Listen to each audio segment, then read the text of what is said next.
Amados irmãos, a paz do Senhor, aqui é o pastor Aurélio Ornelas, pastor da Igreja Metodista Pentecostal, no Morro da Carolina, entre Catirão, na Congregação Jardim Santa Marta da Rocha, Congregação Nova Campinas Caxias, para ministrar mais um vídeo aqui com uma aula da Escola Bíblica Dominical. Hoje a lição de número 2, de janeiro de 2021, a atuação do Espírito Santo no plano da redenção. Nós começamos agora o novo trimestre das lições bíblicas, classe de adultos, CPAD, primeiro trimestre de 2021, cujo tema do trimestre é o verdadeiro pentecostalismo, a atualidade da doutrina bíblica sobre a atuação do Espírito Santo. Na lição passada nós estudamos a pessoa do Espírito Santo e hoje vamos estudar a atuação do Espírito Santo no plano da redenção. O texto áureo nos diz: assim, pois, as igrejas em toda a Judéia e Galiléia e Samaria tinham paz e eram edificadas e se multiplicavam, andando no temor do Senhor e na consolação do Espírito Santo. Atos 9:31. A verdade prática diz: a atuação do Espírito é contínua e dinâmica na igreja, na vida dos crentes, e os conduz desde a conversão até o final da jornada cristã. Temos a leitura bíblica diária, que eu espero que os irmãos tenham feito a sua leitura nas suas respectivas casas. E vamos agora aqui para a leitura bíblica em classe. Evangelho segundo São João, capítulo 16, do verso 7 até o 13. Todavia digo-vos a verdade, que vos convém que eu vá, porque se eu não for, o Consolador não virá a vós, mas se eu for, enviar-vos-lo-ei. E quando ele vier, convencerá o mundo do pecado, da justiça e do juízo. Do pecado, porque não crê em mim. Da justiça, porque vou para meu Pai, e não me vereis mais. E do juízo, que já o príncipe deste mundo está julgado. Ainda tenho muito que vos dizer, mas vós não podeis suportar agora. Mas quando vier aquele Espírito da verdade, ele vos guiará em toda a verdade, porque não falará de si mesmo, mas dirá tudo o que tiver ouvido e vos anunciará o que há de vir. O objetivo geral dessa lição, o autor quer ensinar que o Espírito Santo atua no plano de redenção. E os objetivos específicos que ele tem é o primeiro, desenvolver um ensino sobre o Espírito Santo como promessa nas Escrituras. 2, destacar o Espírito Santo como consolador e ensinador. E 3, asseverar que o Espírito Santo tanto reprova como convence o mundo. Vamos aqui à introdução. Aprendemos na lição passada quem é o Espírito Santo e agora vamos estudar sobre a ação dele no processo da salvação da humanidade e na edificação dos crentes. Jesus disse que não nos deixaria órfãos quando se referia ao Consolador que está nos crentes. Vivemos essa experiência do Espírito no dia a dia. O que diz essa introdução para nós? O que aprendemos na lição passada? Toda a situação do Espírito Santo, e nós voltamos a destacar o que destacamos na lição passada, que o Espírito Santo é Deus.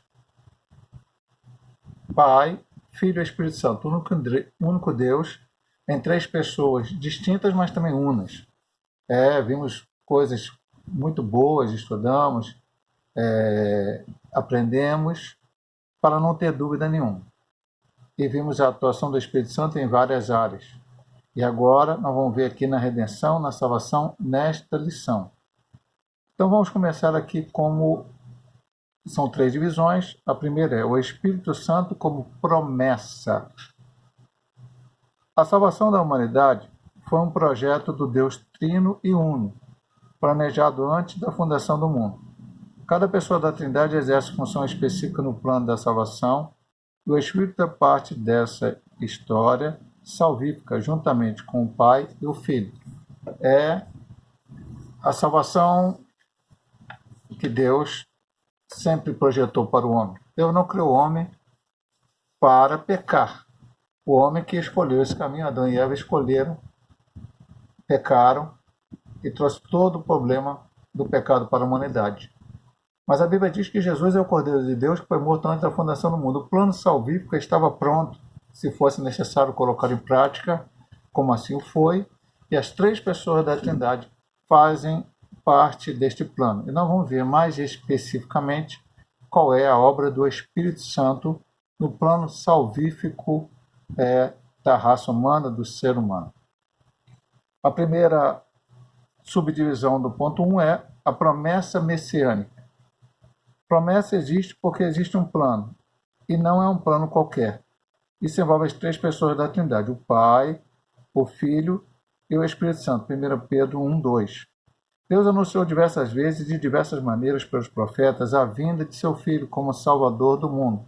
Romanos, capítulo 1, versículo 2.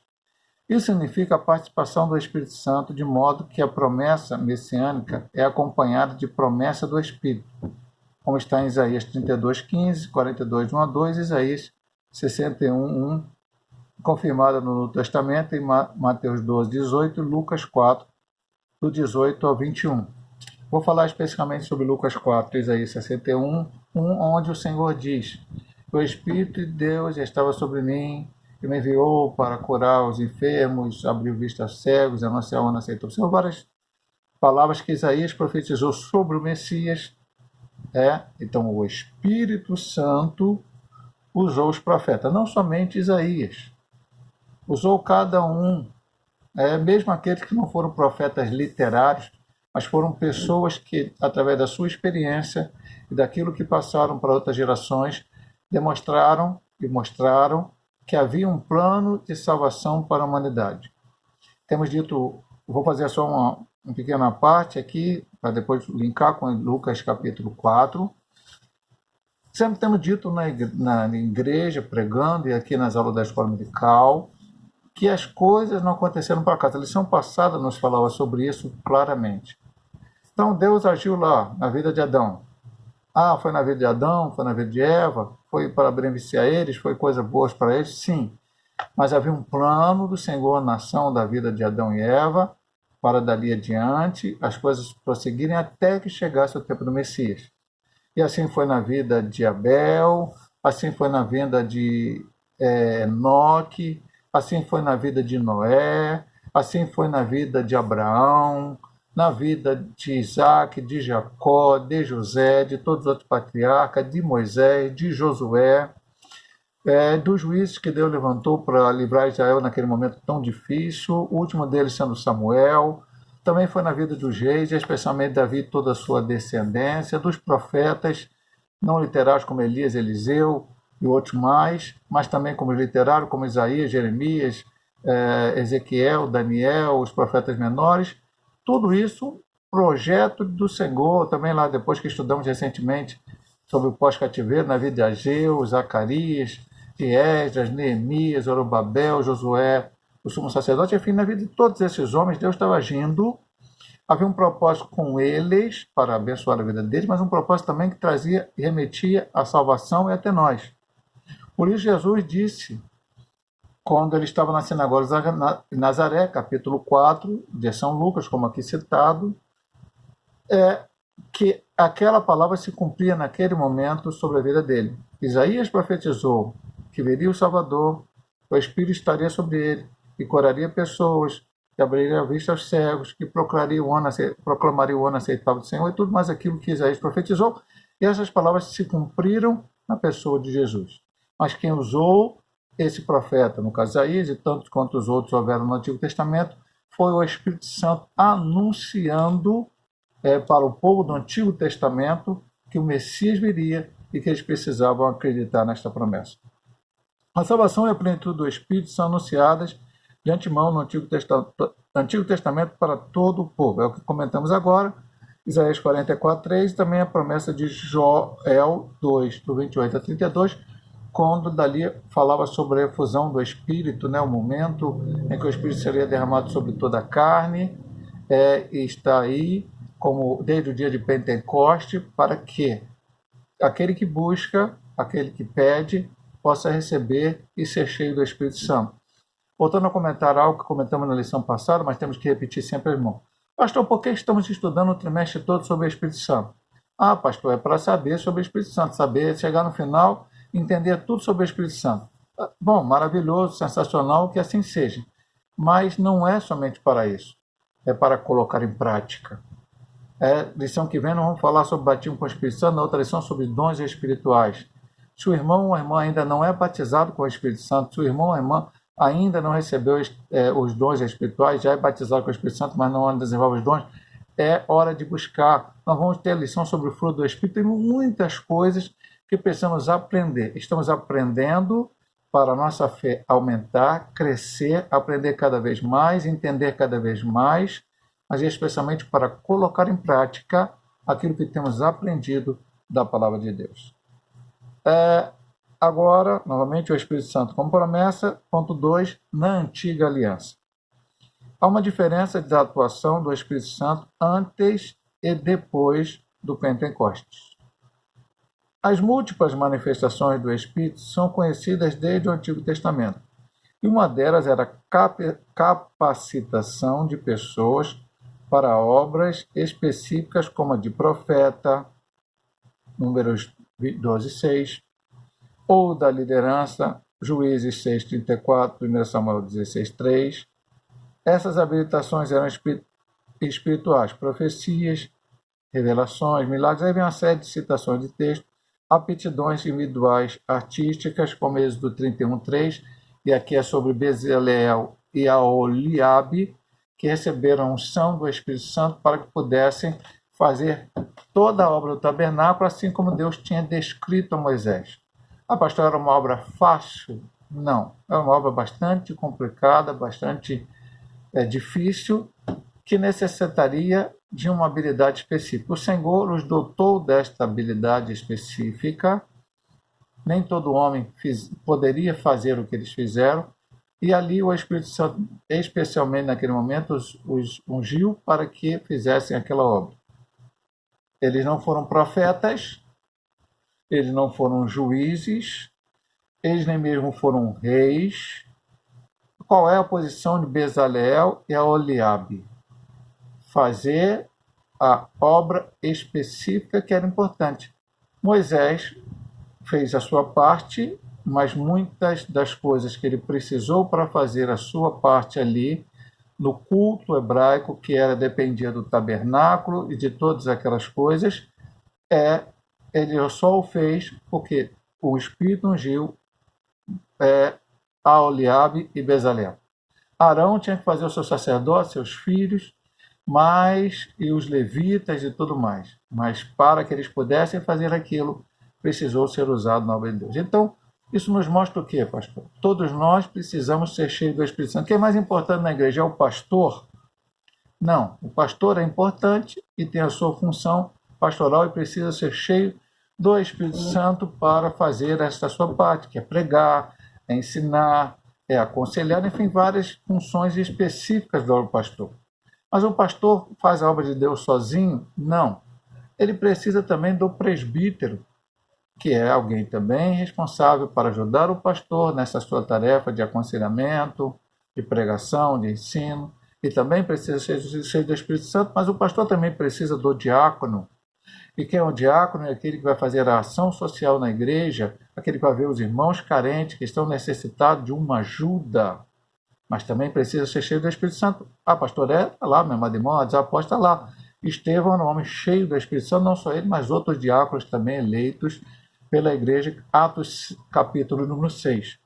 Mas é só isso, pastor? Não, meu amado irmão. Também precisamos, o pastor depende de membros da igreja que vão ter alguma tarefa na igreja.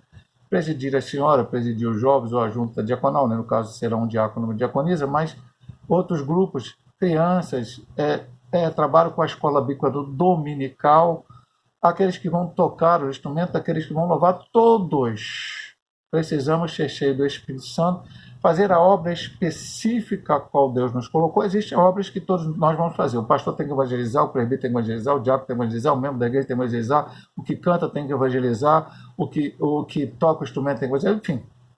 Mas há coisas específicas que cada um de nós vamos fazer. E, num todo, o Espírito vai agindo, como agiu sobre Bezaleel e Aholiabe e tantos quanto os outros, e a obra de Deus foi feita. Também ele diz aqui, depois, habilidade para liderança militar e política. Juízes 3:10, Zacarias 4:6-7. Então, tudo isso aqui foi necessário.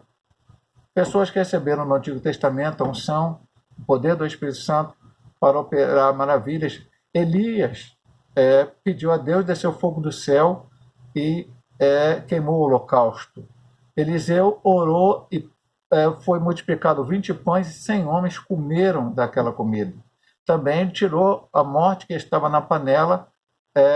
Ele fez águas de uma cidade que eram águas ruins ficarem boas. Todos esses milagres e ações, como também ambos, Elias e Eliseu, ressuscitaram mortos. Nós estamos citando alguns homens, mas podemos citar outros. Nós já falamos sobre Isaías, Jeremias, os profetas que escreveram. Enfim, cada um com a sua parte. E tudo isso, pastor, mas tem uma coisa específica? Não, mano. Todos esses milagres, ações, o tabernáculo com Bezaleel e Eliabe, os profetas, Deus estava preparando o momento certo, a hora certa, em que o Messias viria a esta terra. Esta é a obra do Espírito Santo na redenção, e aqui nós estamos falando especificamente da sua parte no Antigo Testamento. Vamos para o ponto 3, a promessa do Consolador. O 1:3, o Espírito Santo com promessa, a promessa do Consolador. A vinda do Consolador estava associada à volta de Jesus ao céu. Convém que eu vá, porque se eu não for, o Consolador não virá a vós. Isso porque o cumprimento dessa promessa estava vinculado à obra expiatória do Calvário. Jesus disse também que tinha muita coisa para ensinar aos seus discípulos, mas eles ainda não estavam preparados para ouvir, não podiam suportar a mensagem sem a ação do Espírito. Jesus precisava voltar ao Pai para possibilitar a vinda do Consolador. Então havia uma promessa, e aqui é o ponto principal, do Consolador. Estudamos semana passada, também foi falado isso. Paracleto, aquele que está ao lado. Jesus disse, enviarei outro Consolador. Como estudamos semana passada, a palavra grega diz da mesma espécie, da mesma espécie. Jesus estava aqui, Jesus era Deus. Ele enviaria outro Consolador, mesma espécie, também viria Deus. Falamos sobre o batismo de Jesus, o Pai falando, Jesus sendo batizado do Espírito Santo descendo em forma de pomba, e Jesus ficou aqui durante o período em que teve que ficar até morrer na cruz, depois de ressuscitar, subiu ao céu, está à direita do Pai Todo-Poderoso, e aqui começaria a igreja através dos discípulos, apóstolos que Jesus chamou e convocou para que começassem a pregar a palavra. Mas aqueles homens não poderiam, não deveriam ficar sozinhos. Era necessário uma ajuda. A Bíblia diz lá em Atos 8, recebereis a virtude do Espírito Santo, semeis testemunha na Judéia, Jerusalém, Judéia, Samaria, até o confim da terra. Foi o que aconteceu com eles. Nós vamos estudar depois sobre o batismo com o Espírito Santo, dons espirituais, tudo a ação do Espírito Santo até o final desse trimestre. Vamos ver toda essa história, toda essa questão. Então ele falou, enviarei. Essa promessa está lá no Antigo Testamento, como foi no ponto 2, né? Joel falou sobre isso. E essa promessa foi lançada. E o que ele diz aqui?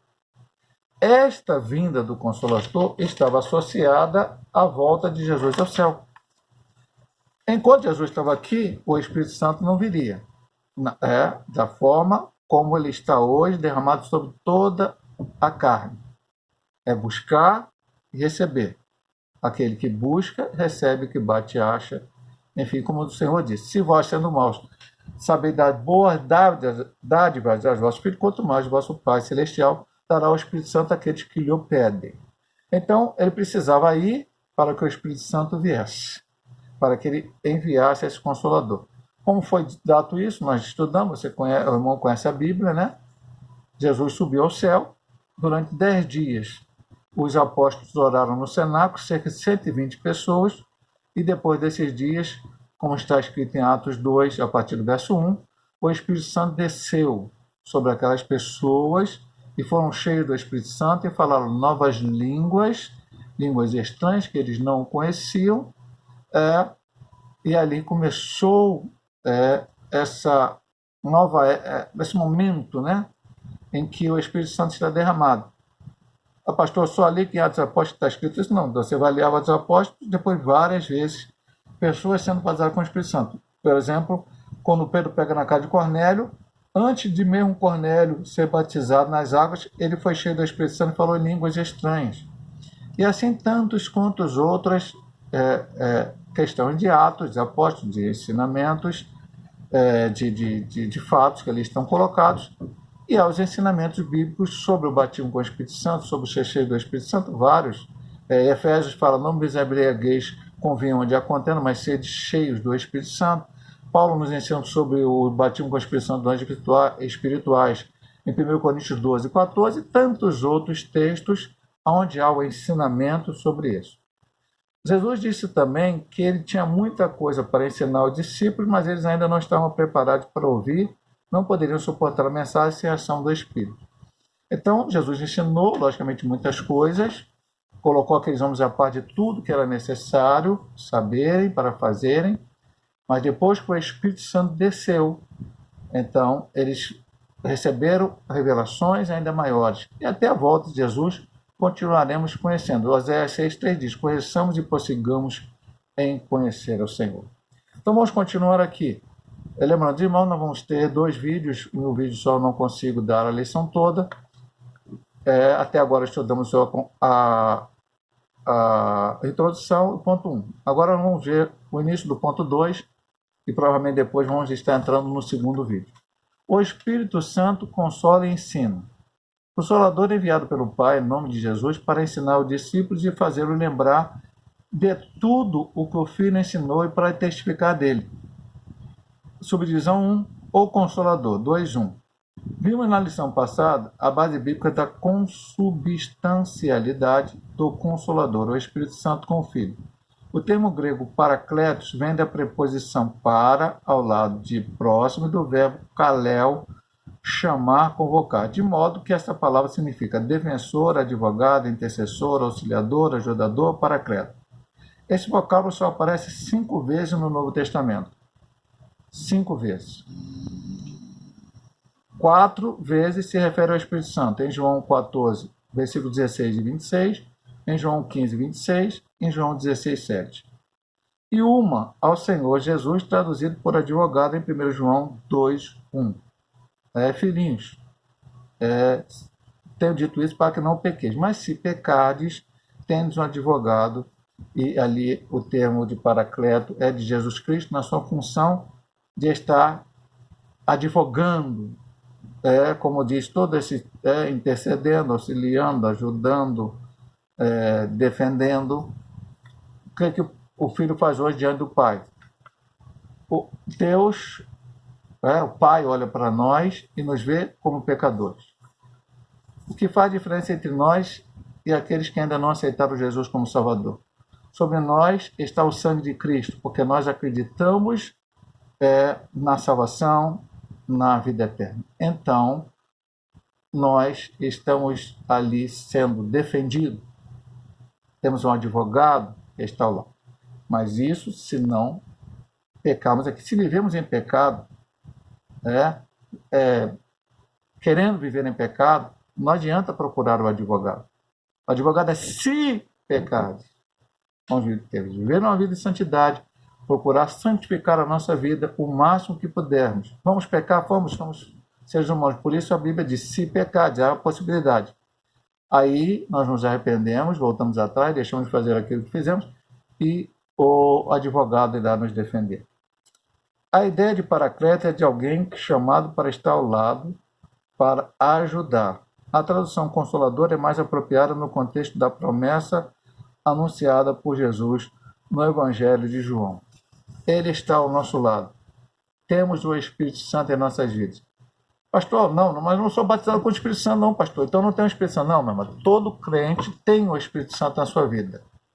Nós vamos entender e estudar na próxima lição e outras mais que vamos ver que o batismo com o Espírito Santo é um revestimento de poder para nos outorgar coragem, ousadia para pregar este Evangelho de nosso Senhor e Salvador Jesus Cristo.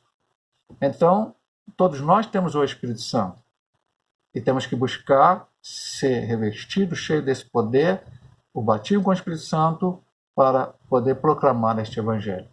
Então, possamos buscar, possamos estar sempre querendo aprender e conhecer cada dia mais as coisas de Deus. Nós vamos parar esse primeiro vídeo, que estudamos a introdução, o ponto 1, o ponto 2, a primeira subdivisão. No segundo vídeo estaremos estudando o ponto 2, os outros itens do ponto 2, do ponto 3 e a conclusão.